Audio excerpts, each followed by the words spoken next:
Hey everyone, my name is Reese Sabatini-Blake. If you know me professionally, you know that I empower BIPOC men and women to eradicate trauma through the Bliss method. But today, we're going to dive a little bit into part one of my story, and not only how the podcast came to be, but also how I became the professional that I am today.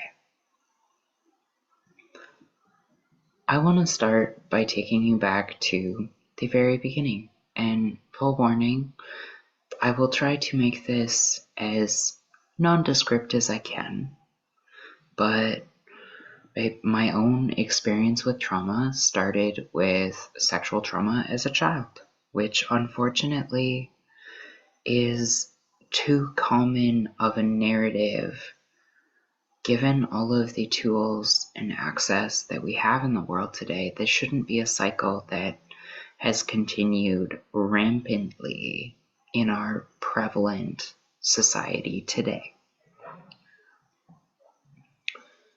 I'm fortunate that it wasn't worse, but when I talk about it to other therapists, they get very concerned that I am actually masking, even though 20 some odd years later, I have now healed from the majority of that trauma and am living my best life. Most people that have experienced the amount of sexual trauma that I have, they don't come back, let alone come back to a point where they have dedicated their life to helping other people recover from trauma and really just get to the best version of themselves. The childhood trauma would have been enough for most people, but then in my very, very young teens, segueing into underage sex work with an absent parent that didn't even know it was going on in the brief moments that I was still under my legal guardian's roof. It was surprising that it was employees and teachers at my school that knew what was going on before my own biological parent did. And eventually, in high school, a teacher and a social worker that were brave enough to actually come up to me in a private space and ask and actually have that conversation around what was going on in my home life, because they had figured it out.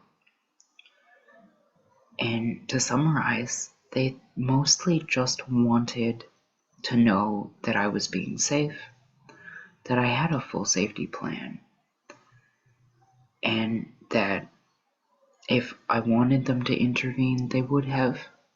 But I knew that in my case, that only would have caused more damage in the situation, and I didn't need that. I didn't need the people who held my then big trans secret out in the world. We weren't yet existing in a world where my authentically two-spirit self could have been authentically happy and safe in the world around me. That was not an option. And unfortunately for most, it is the option of safety. It's, well, if this stops and if this is intervened with, where am I sleeping? Where are my next meals coming from? And everything else that comes with that sort of mindset. But from there, I continued the sex work on even safer levels up until my early 20s, when I finished the remainder of my training as an Indigenous medicine woman and compiling it with my background in peer support and frontline social work type work. I segued into private practice. because group work can be great at different stages of healing, and I love it. I even have my own group within my practice that meets on a weekly basis, and hopefully through light guidance and the community that we have built, that people are getting the value that they need from working through their own trials and tribulations in a group format with the collective side of things. And I see a lot of progress in our group and the camaraderie and companionship that has grown between our community members that participate in the Blissess weekly group. But when I talk about doing the greater levels of the work and really deep diving into your own subconscious mind and dealing with your deep-rooted soul trauma, that is most successfully done one-to-one in my experiences and both what I've witnessed with clients. Yes, I also know that there are people who did more of the work in a group setting, but that is not my experience as either a professional or the individual that's been in the counseling setting. But ultimately, I took the tribal route to my training because I don't believe that anyone should be stuck on a medication to manage their symptoms for the rest of their life if they are truly actually dealing with them and not just numbing out from the world around them. Okay, now you're thinking, wait a minute, Reese. I like my PRN or my daily antidepressant or anti-anxiety medication. And yes, that is fine and dandy. And if you like that approach and you're okay being on something for the rest of your life, power to you. I'm not saying that you need to stop in any way. I'm just saying there are alternative methods. And they're not even alternative. At this point, they're ancient. All of these practices that I use in my practice have been used in tribal cultures around the world for thousands of years. None of this is new information. The combination of using it in a mix of ancient and traditional ways as I am today is a bit of a different take. But my main focus is to really get people to a point where they can feel all of the excitement that exists in the world, and they're no longer afraid to authentically be themselves or be happy again. Like, you don't have to live the rest of your life chained to your own baggage. Like, let's undo those handcuffs and let you walk away from the baggage that has ailed you for the last many decades. It's time to heal, love. Whatever that healing looks like for you is how it's supposed to be. For me, I had been in and out of counseling for well over a decade before I found a handful of tools that changed the entire game for my healing process. That handful of tools are the same high impact tools in trauma recovery that I use to help my own clients reprocess and release their trauma so that they're not stuck with it for every waking moment of the rest of their lives. I prefer to get a client to a point where they can be triggered and in less than a minute and a half, they are completely fine and going about their day as if it didn't happen because they understand how to treat their triggers, they understand how to deal with their trauma, And they have a plethora of tools to deal with any situation that truly comes. Now, you may be thinking, what kind of people work with me, and do they worry if they've experienced enough trauma for me to take them seriously? Yes.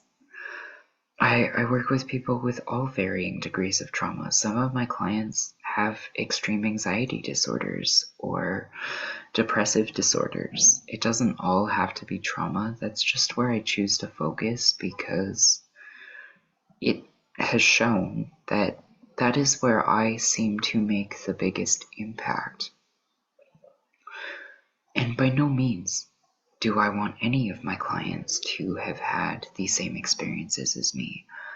I don't want anyone in the world to have experienced all of life's brutalities before I was done with my teens.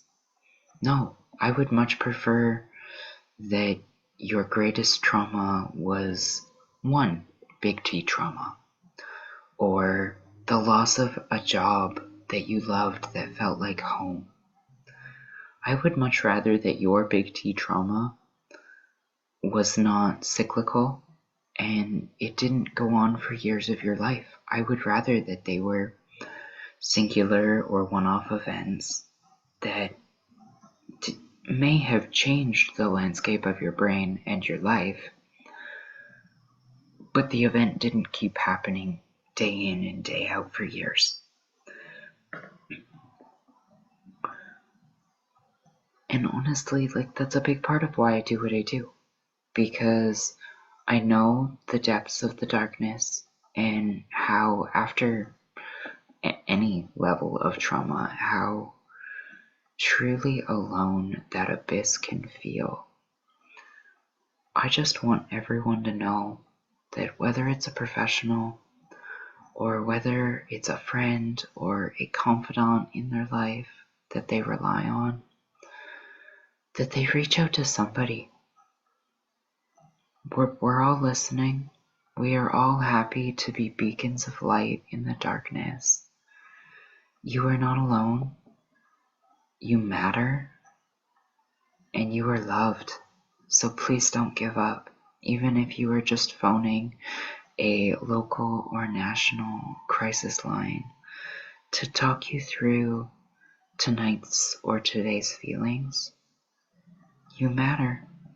And I promise if you hold on and you take actionable steps, it will get better.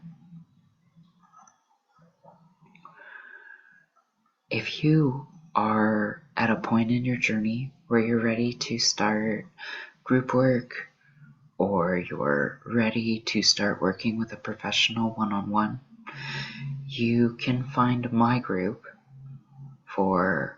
at traumatobliss.ca/blissess, BLISSESS.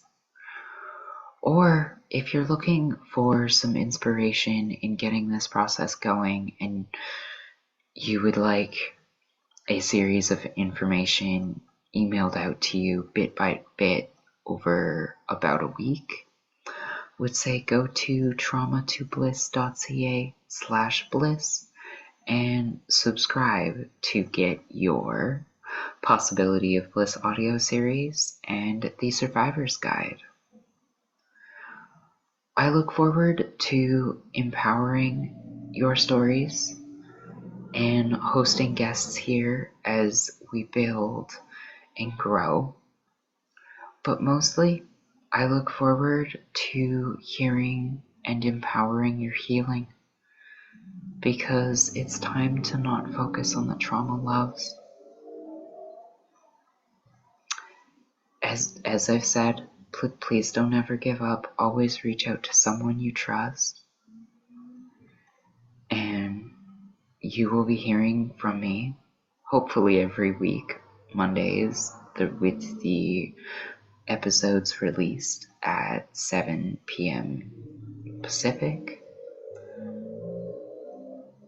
And I look forward to getting to know each and every one of our readers as time goes on. Thank you.